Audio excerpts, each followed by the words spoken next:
Welcome. I'm your host, Dustin, and I'm actually joined today from Dustin from Flicks and Friends podcast. And joining us for the third time, David Howard Thornton. And we're here to talk about something completely different, not Terrifier. We're here to talk What? about the Mean One. I am so excited for this, man. David, you're always a blast to talk to Thank because you. you're such a character when you're not in character, and you're such like a ball of energy. So it's always fun to talk to you. But how you doing, man? I'm doing good. I've been having a very busy year, as I was telling you guys earlier, with the conventions and stuff like that. And I've been enjoying a little bit of time off just to recharge my batteries because I'm about to go full tilt into another convention season. Then probably after that, go into start filming Terrifier 3 if we can get the strike over and done with. Yeah, yeah. No, that's the big thing right now is just waiting and Yeah. waiting and waiting. I'm Ugh. hoping that everything comes out the way that everybody wants it to at the end, or at least as Yeah. close as you can, just to resolve this. Because Oh yeah. man, Oh, it's ridiculous. It's been ridiculous. The good thing is though, we've for basically all the projects I've been working on, they're all independent films. So we've applied for all the interim agreements and everything. And so like we've done our part. We're just waiting for SAG to do their part and finish up the agreement because they're so backlogged right now. yeah, Which is but it's good to see that because you see that there's so many other film companies out there willing to work with the agreements. It's just that core group of big studios that are being the jerks right now. It's even I've discovered lately there's like infighting inside the AMPTP right now because there are groups like Warner Brothers that want to abide by these agreements, but they're part of that whole conglomerate, so they all have to be in it together, and yeah. it's driving them all insane. But I that makes me think we're close to the tipping point now, where when like Warner Brothers just declared they lost over $400 million. That's they're starting to go crazy. They're wanting to break away. So I see the cracks forming right now, and it's and I knew this was going to happen. Oh yeah, It's like it's not going to be the picket lines that's going to be doing anything. That's just more of a formality than anything. It's when these studios are losing income, yeah, and I think it's a beautiful thing because I'm like, oh no, Warner Brothers lost $400 million. Like, they would have only lost $45 million if they had just initially gone with the agreement. So it's just like, hey, yeah. Exactly. And like we can hold out, they can't. yeah, and like you were saying before, you're in the convention circuit, and like a lot of Yeah, other actors are in there, so it's like you're still able to bring some money in and whatnot and yeah, support yourself and keep doing what you're doing. yeah. And like you said, with the indie films and stuff, like you got those going on, you're just waiting on the other end of things. But it's like things Yeah. are happening, they're just not to the full extent yet. But I'm Oh, excited. exactly. I'm Exactly. super excited to see what's going to be coming out in the next year after all this, especially I after I all the think we're going to delays. see a I think we're going to be seeing a little bit of a renaissance happening in the indie world because of it. Because Hmm. that's what's been going on. It's like it's all these independent film companies have been able to film during this whole entire strike. It's the studios that haven't. So there's going to be a gap there of films coming out that are not big studio films. Are going to be all the independent films. That's going to give all these independent film companies a chance to finally shine and show, like, yeah, we can actually do a lot of good stuff. I mean, I think some of the films I've done have proven that, Oh whereas yeah, because we've had the freedom, because there's more of a freedom that comes along with being an independent film. You don't have a studio system over you saying you can't do this, you can't do this, you can't do this. We can just do it with. I mean, that's what we did with Terrifier 2, and I think that's why we're a huge success. It's we didn't have a studio over us saying no, you can't do these over the top grotesque kill scenes, yeah. and And it's you were in theaters, yeah, that exactly, was the biggest thing. exactly. And that's the thing that these theaters like the AMC, Cinemarks, Regals, and stuff like that, they're going to be looking for revenue, and Exactly. they're going to be reaching out to all the independent film companies that have been making these movies because there's not going to be studio films coming out, so they got to find them from somewhere to keep money coming in. So they're going to go reach out to the independent film companies. So it's going to be great for independent films.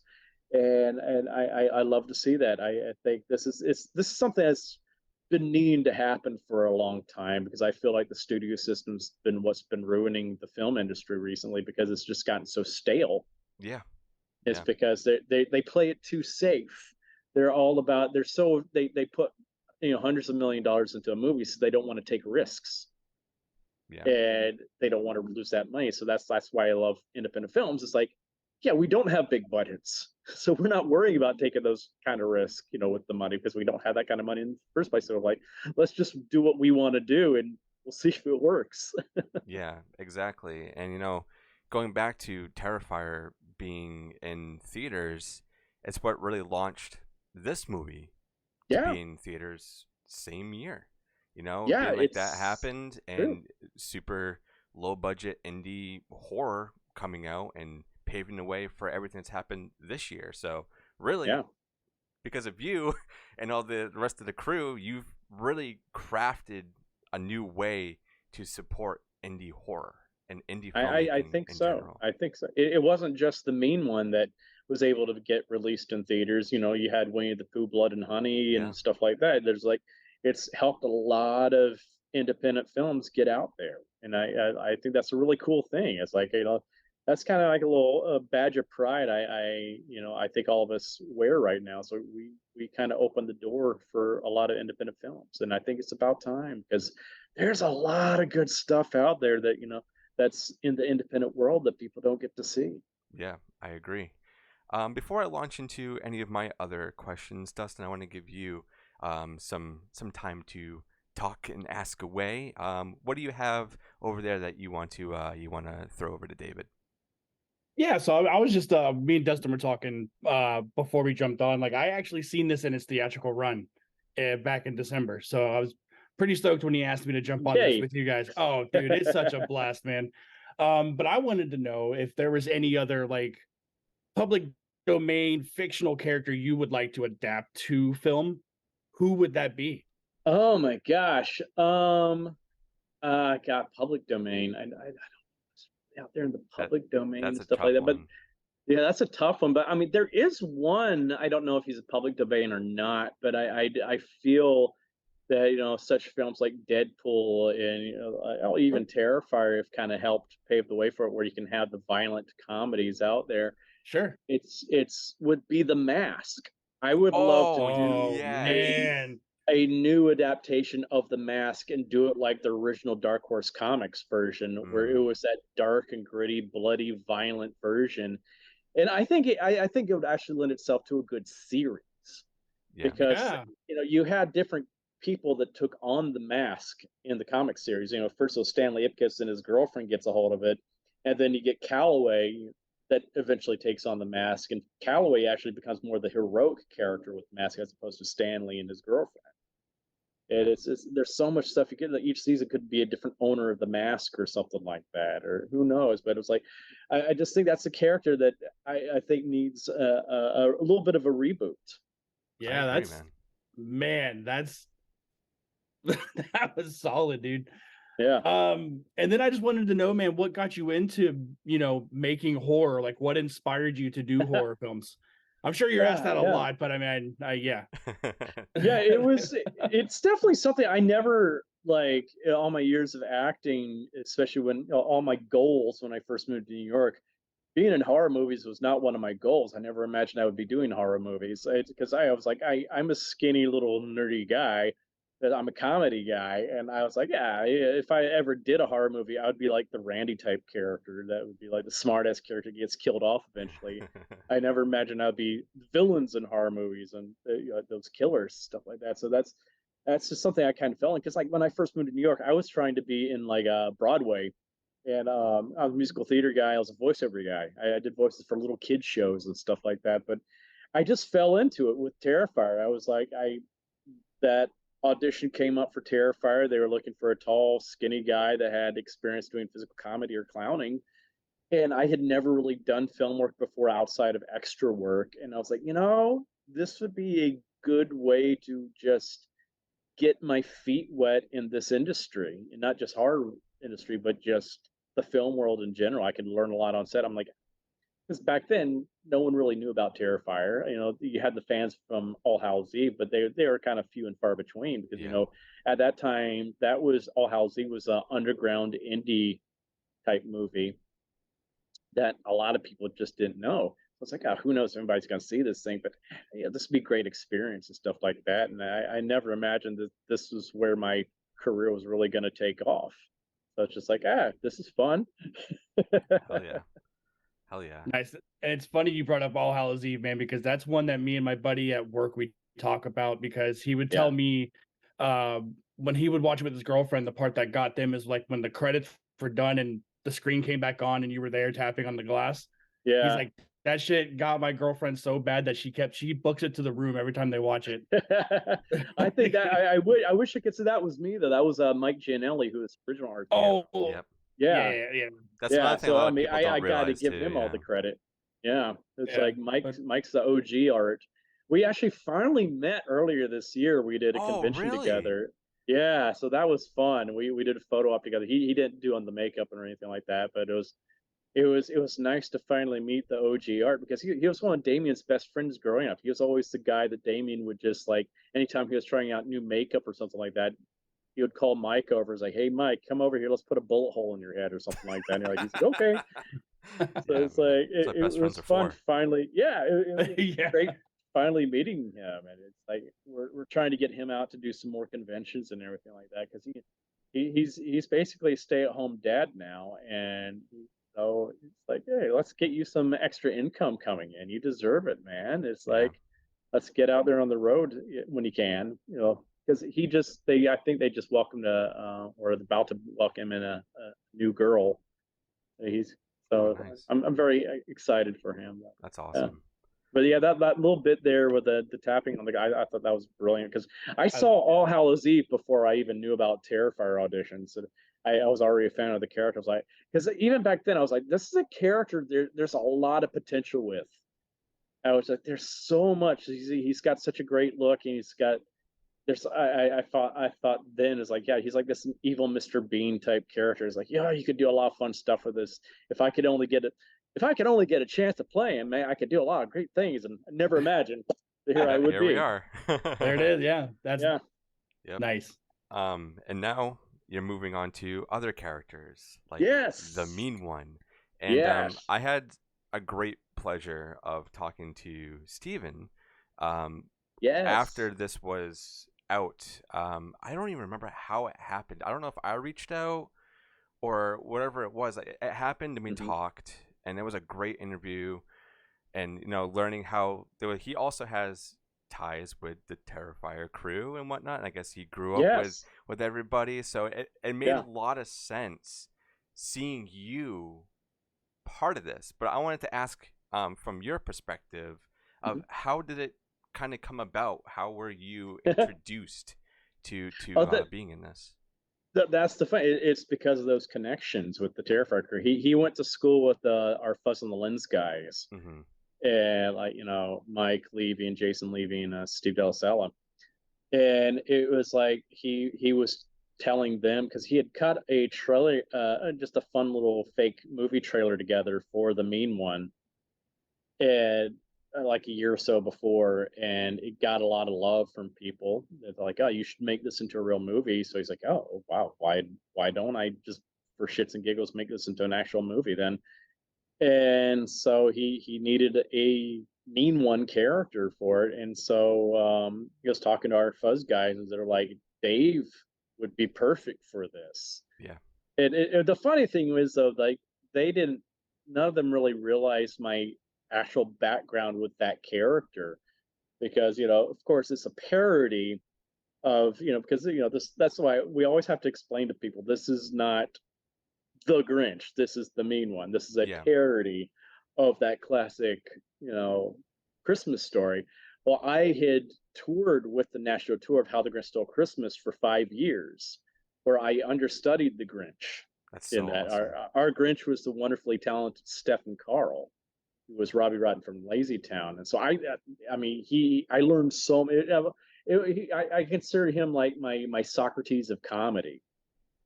Oh, because okay, he was I learned so much from him, and that I put into both art and the mean one. It's just like, so it's like when they said, "Hey, our friend is making this movie based off of this property as a parody," is like, what do you think? I'm like, oh my god, let me see this trailer. And I saw, I was like, oh my god, I gotta do this. This is this is like full circle for me. I gotta do this. This is because even back when I was touring with Grinch, I was like, man, I was thinking this would make such a dark horror movie one day. It's like, how has this never been made into a horror movie? Because I had my own dark theory in the show, and I reveal it to the cast one time. They're like, "Oh, that is so messed up." It's with the Who Beast that the Grinch cuts at the end of the story and serves as like the all Beast on the Who Beast, and we're all like, "What is the Who Beast?" And I'm like, "That's what the Grinches are." It is like he's serving up his own kind. Whoa, Wow. that really is That's messed why he up. hated Christmas so much, is because they would slaughter his people, and he was the last of them, or something like that. It's just like, and like, of course, that's not the real case, but that was my dark theory of why the Grinch really hated Christmas. It's like he had seen his whole entire like race wiped out by the Who's, so they had something to eat for Christmas. Oh my god, I love that theory. They go Now, Grinch Yeah, hunting. Yeah. yeah, we need yeah, that. We need a Grinch hunting movie yeah, with you hunting I down just see the all. mean one like tying the red bandana, the bandana around his head like fucking Rambo. yeah. But that's what makes it even more fucked up with him at the very end of it, like carving up. He's the one that's carving up the Who Beast and serving it to people. It's like, oh no, you're serving your own kind. It's Soylent Green for you in so many ways. Yeah. Wow. It's like, That's oh no. crazy. Oh Um, yeah, yeah. That got a lot of like some people in the cast weren't too happy about that. They're like, that's Dave, man. That's just no, don't, it no, makes it no. interesting though, and that's Yeah, that's that's that's what I should awesome. have known. I should be doing horror movies back then. Yeah, and I mean, I do have to say, I love this poster so much. Like Steven sent me a copy and he signed Oh it and yeah. everything. Like it's so good, and I wanted to, Oh, the makeup in it is yeah, just I wanted to touch on that of like Yeah. yeah. the costume design and the makeup. What was the process of being in that, like compared to getting ready for art, Oh essentially? yeah.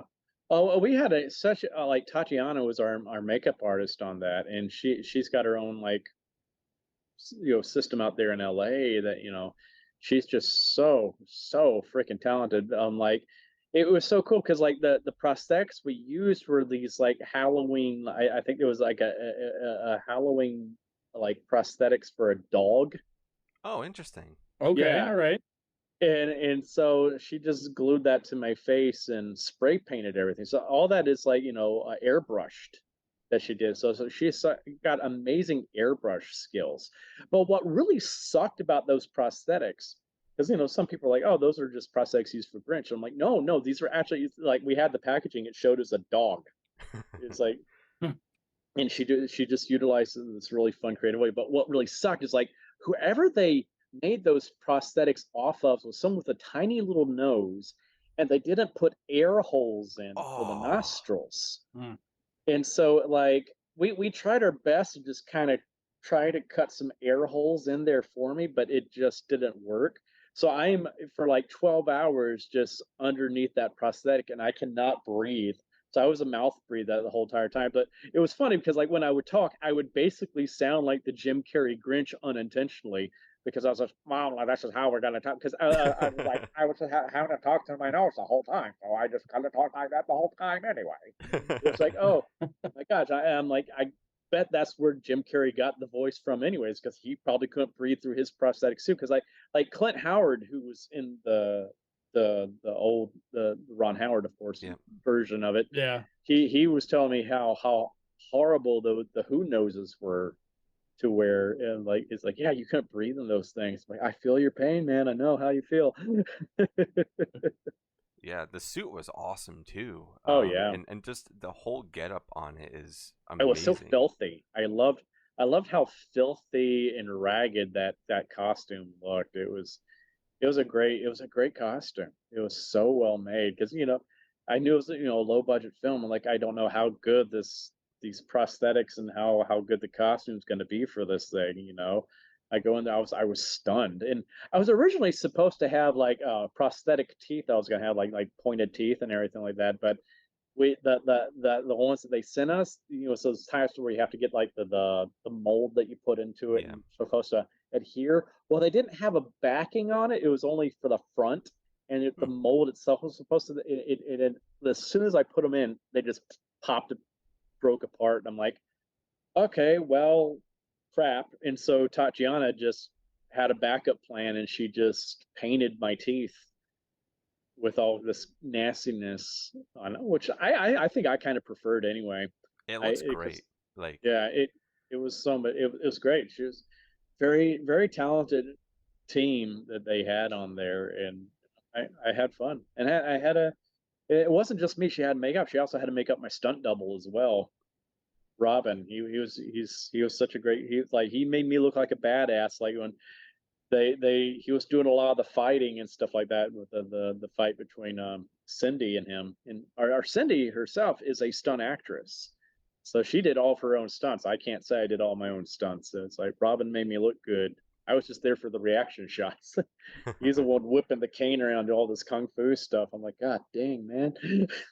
yeah, everything in this film, for it being so low budget, I think is so beautifully shot. Like how Yeah. Steve and like the crew like managed to make this look so beautiful.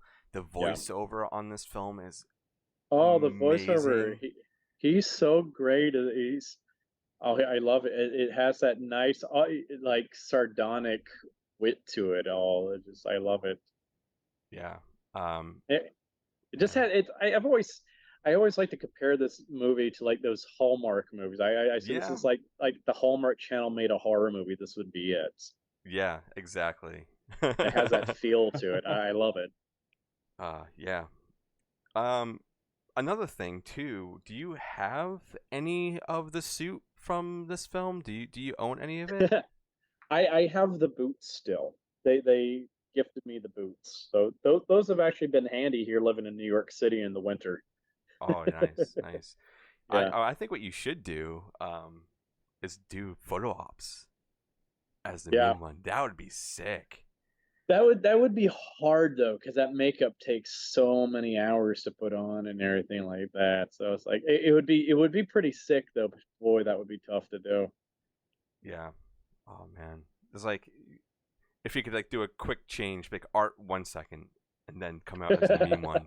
If only, If only, or do half my face as art, half meme. I was to say, yeah, you stand like this, yeah. Like, Oh, that would okay, be let me cool. Like change Two sides. Face. There you go. Your Yeah. own Two Face.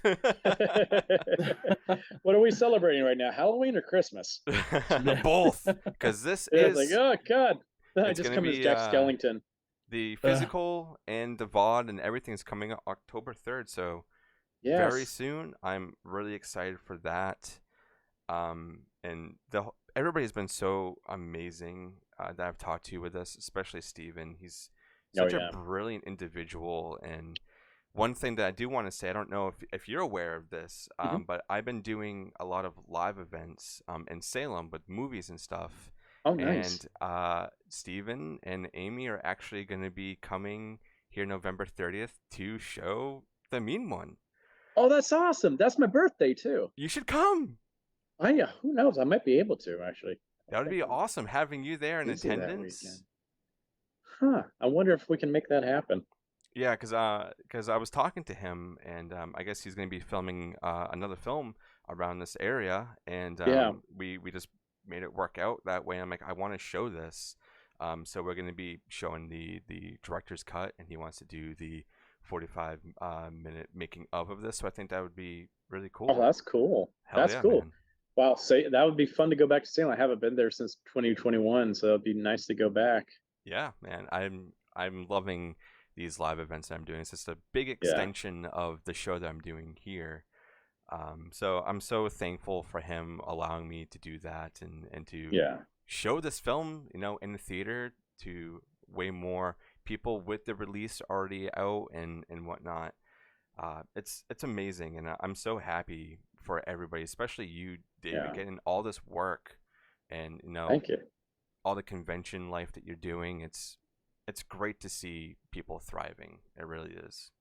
Yeah, you got to do what you got to do. I just consider myself lucky. It's just like I was just I keep saying I was just at the right place at the right time. It's like I always like to tell my little story about how Terrifier came to be. Was just like I had taken like I had come back from my last tour of Grinch, and I decided to take 4 months off of my life just to focus on auditioning. I was going to live off unemployment from my tour and just focus on auditioning. But I was at that time focusing on trying to get on another Broadway tour or getting on Broadway. And I had been in final callbacks for like 5 tours and shows and stuff like that. And final callbacks. I was in front of Susan Stroman and all these people just and they all fell through for one reason or another. And I was getting so disgruntled because I was like, I am so close to something big. And then that little audition for Terrifier came along, and I was like, yeah, why not? And it's like, if I had gotten any of those other gigs that I was in the final callbacks for, I wouldn't have been able to audition for Terrifier, or I wouldn't have been able to film Terrifier because I would have been on the road. Yeah. So it's like everything worked out the way it was supposed to work out. It's just like, and I look at it this way: it's like if I had missed out on doing Terrifier, I would not be where I am right now. Exactly. I would probably still be trying to, wait tables and, audition for Broadway or whatever else, right? Who knows where I'd be right now? So it's just like things just happen for a reason. That was just a very serendipitous moment in my life. I was just at the right place at the right time. Yeah. And it's so awesome to see, and I love hearing the stories of everybody, like when they started out. I know first time you were on here, we went into a lot of great detail about how you started out and hearing about your background and your family and everything, and then seeing where you are right now and how, proud everybody is of you and how proud everybody would have been of you, and whatnot. It's amazing, and I Thank you. love just seeing people just be on top of the world for everything and me being somebody who works a full-time job, who does this as a hobby and Yeah. gets to speak to people like you. It's like, it's such a pinch me moment every time. This is your third time on this show, and it's like every time I'm like, how am I talking to David Howard Thornton right now? He's Dude, like the talk of the town. I have those moments still. I have the pinch me moments. Like, now I'm like I said earlier, I'm friends with Clint Howard. I'm like, what? Is those Yeah. type of moments. I've been having a prank war with Kane Hodder, and I'm like, what? It's still very surreal to me. So like when I've had people like, oh, when I have people coming up to me in conventions and they're shaking because they're so nervous to meet me, I'm like, oh no, don't. No, I'm just me. I'm a geek that got lucky. I still have those moments where I meet other people and I'm like, oh my God. I'm like, recently I met Joey Fatone at a convention, and I was so nervous to go talk to him because he was like, his booth was like, it was me and like Murr from Impractical Jokers than him, and he and Murr were talking a lot, and Murr and I were talking a lot, and I'm like, I gotta go just say hi to Joey Fatone.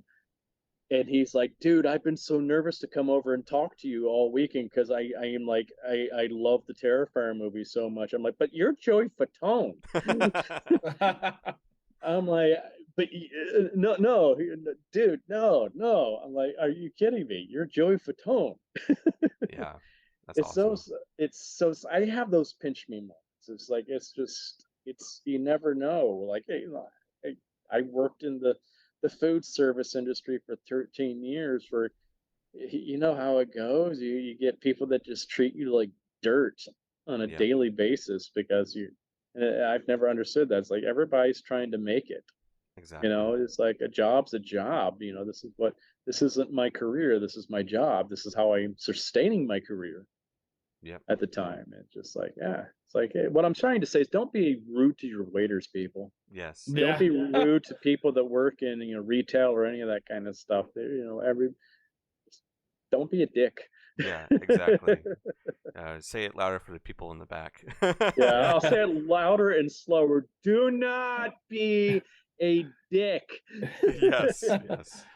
I got to the point in my restaurant career where I was the guy taking those bullets for the servers, man. I did not care. I let people yell at me all the time, man, because I don't let that happen. Oh, it's just horrible. I got Yeah. the stories I can tell Oh, about yeah. those days, especially waiting tables on the Upper East Side of Manhattan for the richest of the rich. Oh, I can imagine. I believe it. Oh my God. The best one I like to tell is like this woman. I come in and I'm not even on the clock yet. I'm not even full uniform. And she grabs me by my arm and pulls me to her table. And I'm like, whoa, first of all, do not touch me. I don't know you.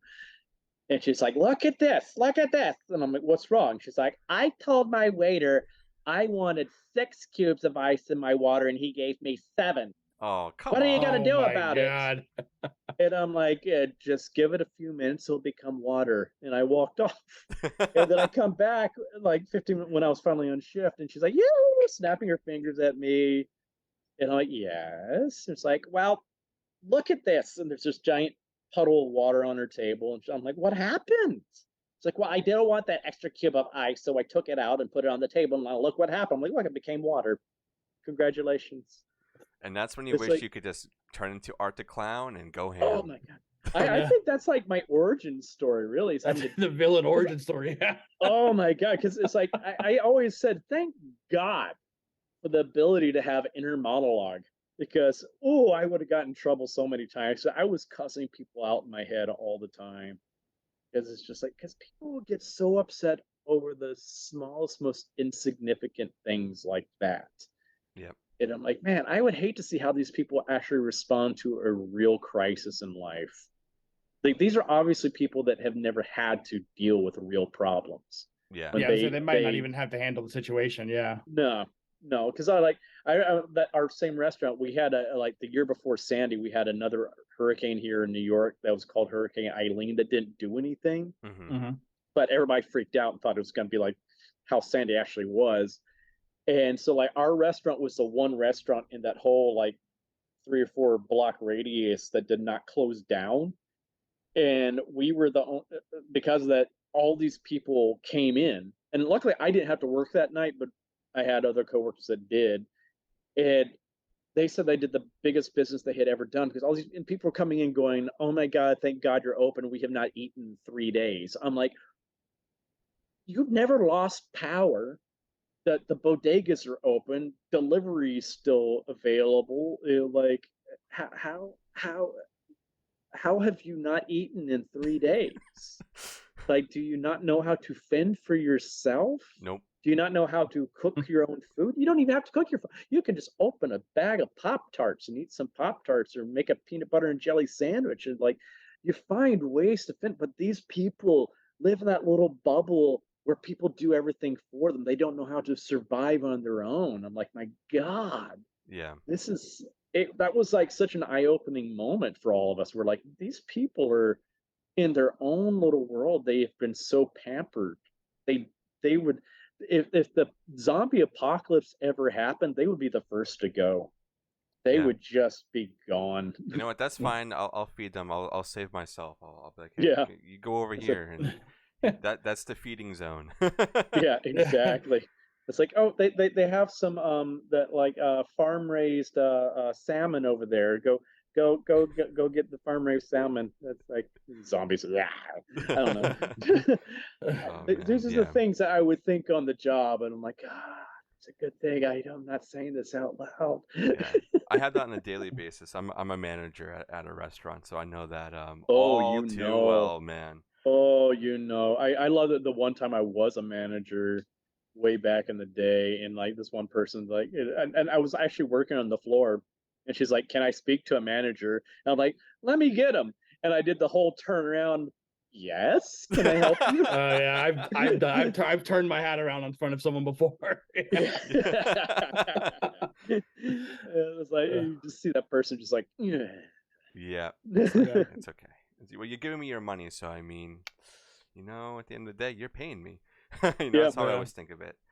But now that we're kind of talking about restaurants and whatnot, there's a big scene in the main one that is in a restaurant. I know you said that you had a stunt double that did a lot of like the extra things, but during that scene, was there anything that you did and that you I don't know, was there like a favorite part of that scene that you Yes. still think about to this day? No, that's the funny thing. That day is a day that I didn't actually have to use Robin for it. He was there the whole entire time, ready to go in for me. He was in full costume, but I was determined to do as much as I could that day, and because it was me and everybody else was stunt actors, and our stunt director worked on Power Rangers for like the first 10 season and stuff like that. It was funny because Wow. he Wow. comes up to us, he's tells like, yeah, when I used to work with the Rangers and stuff. I was like, oh wow, he used to be like in the military stuff like that. I'm like, no, he's talking about Power Rangers. I'm like, oh shit, that's Oh, awesome. rad, yeah. That's awesome. All right, man. But yeah, he. So these were all most of those stunt actors he had trained himself, and Robin was one of his pupils too. And he was just throwing things at me, and I'm amazed because we did that whole entire scene in one day. That's a Wow. scene that it in Terrifier would have probably taken like 3 or 4 days to film with all the stunts and all that was going on, especially if we'd done all the practical effects and stuff like that. But it's like, oh boy, they threw a lot at me that day, and I had a blast. It was the stunt actors doing the real work. I'm just there doing the funny shtick and stuff like that. But I mean, they're throwing themselves, doing flips, throwing themselves off tables and stuff like that. I'm like, this is insane. I had such a fun time that day. I had such a fun time. And Robin's like, I if you need me, I'm here. I'm like, nah, no, you're okay. Yeah. Yeah, take 5. Yeah, let Yeah, me but have I fun mean, he twirling was this there. I candy mean, cane around. but the thing too with Robin, what I liked about him, he was always there to give me pointers and stuff like that. So he wasn't just my stunt double. He was kind of like my coach in some ways too. So like we would run ideas by each other, and he would like there's how you make it a little bit better and stuff like that. And so it was a really it was even though he wasn't necessarily doing all the stunts that day, he was still a big part of it Yeah. because I was relying on him a lot just for pointers and all that good stuff. And he was just there cheering me on the whole entire thing too. And this, but yeah, I love that whole entire day. That was just fun. I can't. I think my favorite part though in that was just messing around with the guy in the Christmas tree costume. Oh yeah. That Yeah. my God, when he first came trotting out that thing, I died laughing because it's just that the movements he's doing that is so herky jerky and that it's. I was God, that was so hilarious. That was fun. That was a lot of fun. Also, like I love that now that you brought that up. That's so funny because you hear like deflating sounds and stuff in the Yes. movie Yeah. as you're like stabbing him. I die laughing every time. Yeah. It's such an We epic were moment. laughing so hard doing that part too. It was just like we I think we had some outtakes where we couldn't get through it because we were laughing. One of us would start cracking up because it's just it that balloon. I don't know what it is about that balloon costume, but it is just so funny. It's like, damn. Because I did not know that that was going to happen. He just comes trotting out for the scene. I'm like, oh my God, no. I love the little the ending of that too when you take off the little cover with the little gingerbread house that's right there. I'm like, oh, he's actually gonna Yeah. eat it. No, no, Smash, you just smash, going smash. crazy on it. Oh, Oh yeah, it's that so was great. fun. I just had a fun day. That was such a great day, and it's like I said, it was really cool for me to be working with all those great talented stunt actors too, because I love stunt actors. I have a lot of friends that are stunt actors, and I feel like they never get the respect they deserve. They don't get the recognition they deserve because they're the ones that make everybody else look like badasses Yeah. in these films. It's just like, and they put their bodies through all kinds of hell. It's like one my buddy Jared, he does a lot of stunts here in New York for different series, and he's usually the guy you see falling downstairs and in shows and stuff like that, like the thug that goes downstairs. And I'm like that's one of the most dangerous stunts for stunt actors to do is to fall downstairs because it's so many things can go wrong. Yeah. So many things can go wrong. You have to be in total control. Like I remember when I was watching the latest John Wick film, the scene where he keeps getting knocked down those that Hmm. hundreds of stairs there in Paris.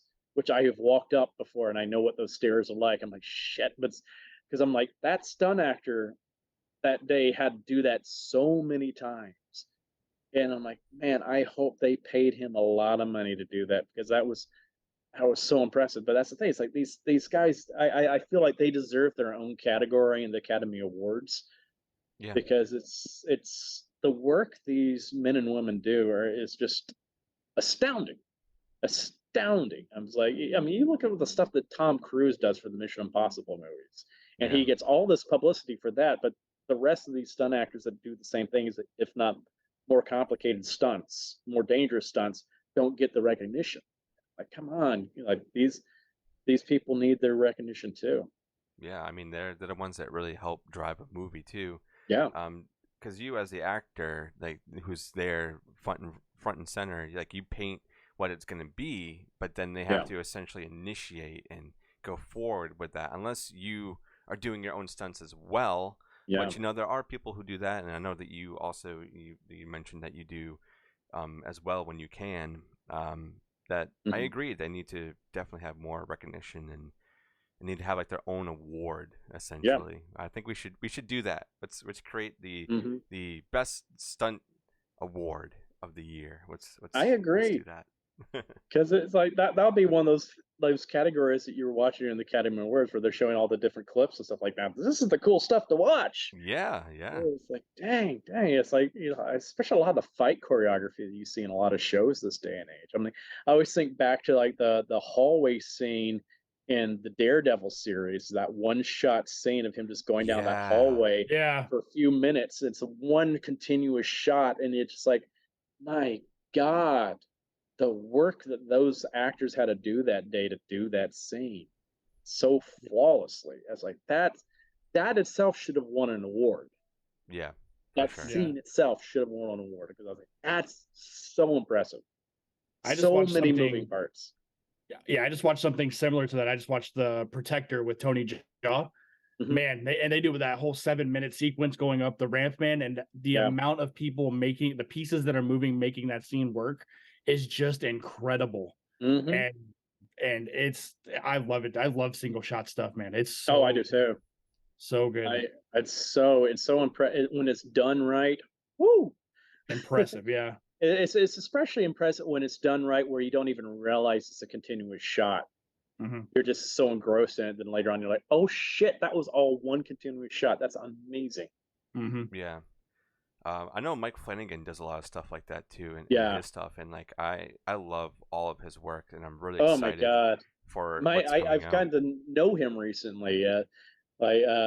He invited Damien and I out for lunch earlier this year when we were out in LA, and it was like, Mike's fantastic, and his work is amazing. Oh my! I finally, because I've watched most of the stuff, but somehow Midnight Mass missed me.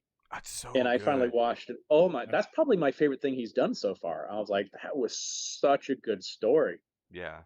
The way that it evolves over time and everything, and how it gets darker and darker, it's great. So good. It was so good. I'm so excited to see the Mask of the Red Death. Yeah. And the Fall of the House of Usher. I mean, but there's like all of that's gonna be so much Poe involved in that. He said, I'm like, I'm very excited. He is so good at doing like the dramatic horror movies, and Stephen King. He's really good with Stephen King. Yeah, Doctor Sleep was amazing. Yeah, and I'm like, because I know that he's been given the reins for the Dark Tower series, so I'm hoping that's been in limbo recently, from what I understand. But I'm like, when I first found out that he was going to be taking on the Dark Tower series, like, oh, thank God, they've got the right guy behind it, because this. He will do it right. He'll do it just because the movie they released a few years ago. Because I love that series. I love that series, that book series so much. And I was like, this is not the Dark Tower. I don't know what this is, but this is not the Dark Tower. Yeah. Stephen King. I want to see it done right. oh God. I know. I could go Stephen on and King's on one of my about that favorites. series too because of how Yeah. everything gets so connected, and you realize Oh, that it's it's the so spine. bigger. It's the spine of Stephen King's universe. Yeah, a lot of people don't realize that. They say, "What is this?" I'm like, "No, read it. You'll know. Yeah, You'll know." and Like, it's so creative. It's so good, yeah, so good. Yeah, man. I could go on and on and on and on about Dark Tower series. Like that's like another thing too, with the strikes and everything that's going on. It's giving us an opportunity to go back and Yeah, watch things that either we missed or that we really really loved, and then realize like, yeah, we have this strike that's going on, but it's building up to something so big, and I can feel it yeah, that something really big is going to happen, and all these things that we have loved or have found out that we've loved over the last like year or two, it's going to enhance so yeah, much, and in everybody's work, like with the Mean One, with the Terrifier series, yeah. with Mike Flanagan stuff. It's going to be really really awesome as horror fans or just fans of cinema in Yeah. general. I'm We love really, really excited. storytelling. That's the thing, and it's like you got to focus on good storytelling, and I think we're about to see a nice renaissance in that media right now, and is this. And I think that the strikes have contributed to it. I really do. It's just like it's something that's kind of needed to happen. It's just like I'm very interested to see where it's all going to head towards now, Same, same. especially with this whole thing with the AI, all that kind of stuff. Like, what did I say? I can totally forgetting what I saw, but they said they were writing a whole script using Brightburn AI. 2. That's right. That's Yeah, Yeah, right. Brightburn 2, Brightburn. man. yeah. That I And did, I'm like, I love, just saw fuck that. you. dude, I love the first one, and Oh, I do I am too. not about that with this second one, man. Yeah. I am I not think about that. where I read the article, I just commented, I said, fuck you. Yeah, I Yeah. was like, fuck you. No, yeah. no, do No, not use it. That just makes me that makes me so mad. you're gonna miss Because so much of the humanity and like yeah, that's the emotion thing. in That's the that. thing. Exactly. That's the thing that with my feelings towards AI is that but the arts, AI has no place in the arts Mm, because the arts is a purely human Yeah, area. That's like, anything with the music or writing or dance or theater, any of that. It's based on emotion yeah, and experiences. It's like it's not that's something AI cannot truly replicate. It can imitate it, but it can't actually create it itself. yeah.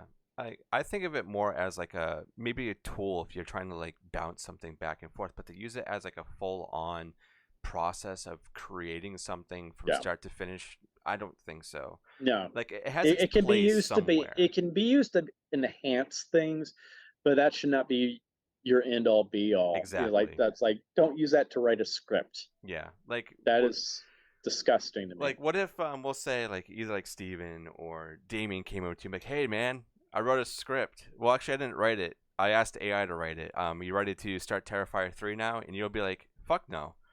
Yeah. No, like And what are you doing? okay, I would know it just by reading the script. I'm like, this is not good. There's no heart Yeah, in it, and exactly. that's the thing. It's missing heart. It's just like, yeah, because I've read some of these AI scripts, and I'm like, this is crap. Yeah.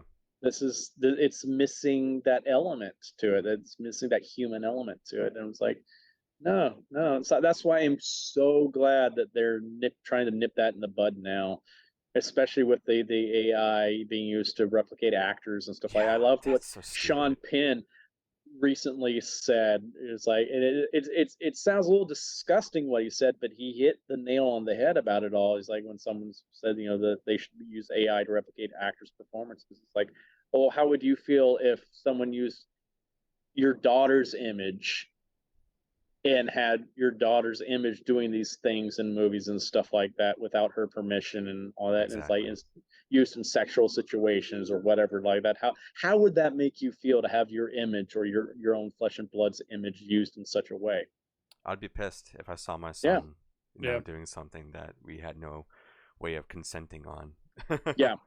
It's awful. It's like it's amoral, and I think it was very interesting that they had that Black Mirror episode Yeah.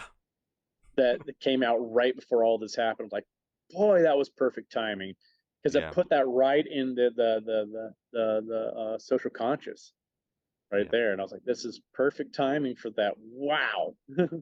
Hell yeah. Dustin, if there's any last questions that you want to ask David before I throw my final two, go right ahead, Nah, man. man, I'm along for the ride now. Hell Cool. yeah, man. That's awesome.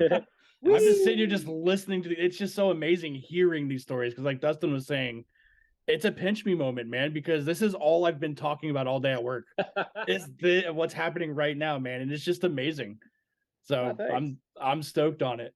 Hell yeah. And it's always fun talking to you, David. Like I've talked to a lot of people, but every time I have you on, it's great hearing you. Like what I think and how I feel as an interviewer or as a podcaster, Mhm. I don't want to hear myself talk. You know, I'm here for you, and like that's why I love talking to you, because the stories and just hearing everything from your perspective and everything that you're doing and whatnot, and just hearing it, it makes me happy, very Aw.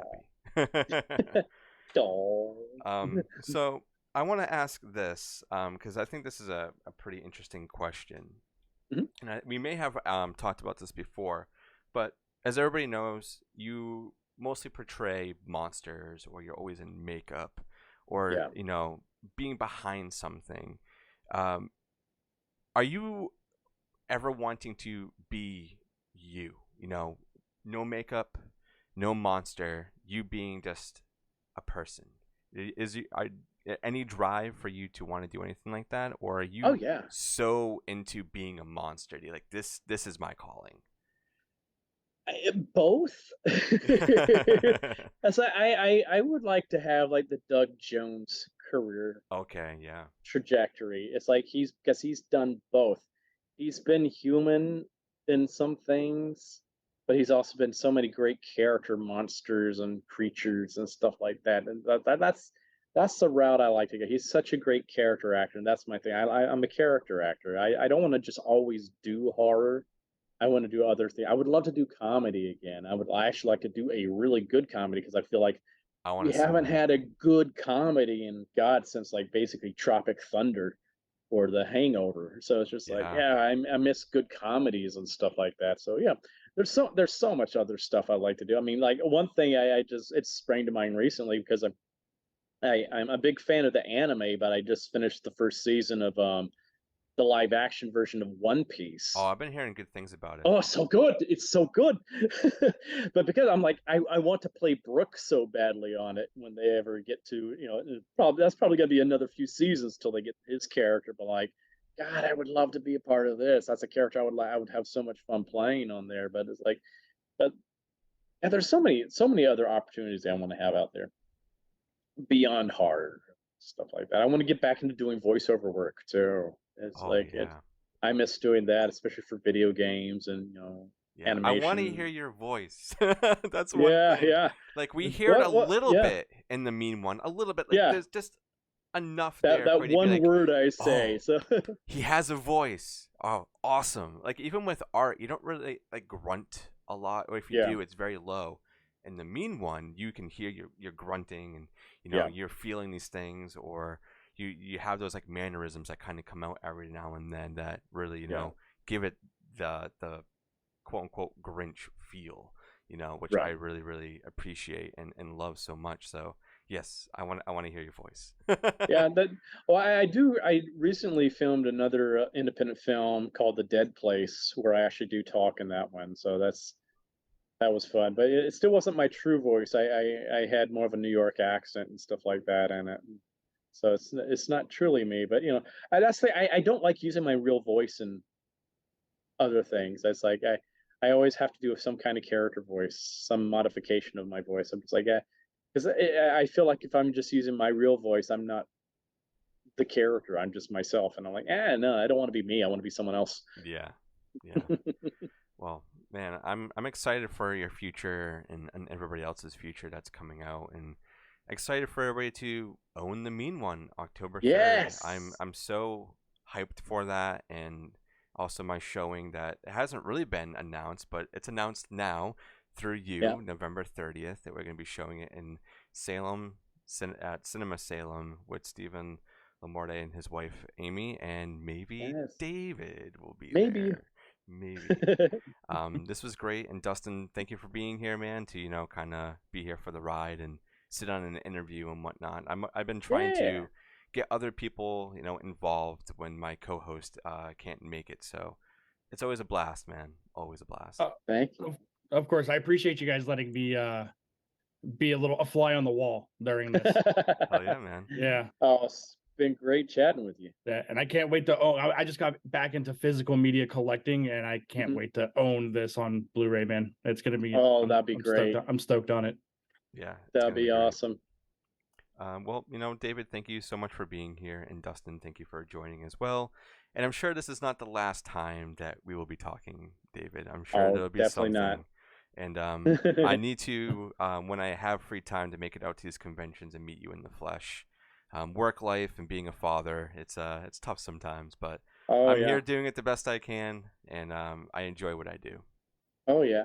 Oh, and let me put one more thing in, because not only is Mean One getting released again, they're also re-releasing Terrifier 2 in theaters in November. That's right. Oh hell yeah! Yeah, and there's going to be a little extra something at the end of the movie. So I can't say what it is, but I'll be there. Hold on to your butts. I'll be there. Yeah. I'll be there. I want to see more people faint and vomit. Yep. Yeah. Hell yeah, man. This is great. Thank you guys so much for being here. And everybody who's listening, make sure you keep an eye out. Get on your calendar. October 3rd, the Mean One will be out to purchase and rent. Get on VOD, Blu-rays, everything. And keep your eyes out for David's further work coming out. And we'll see everybody on the next one.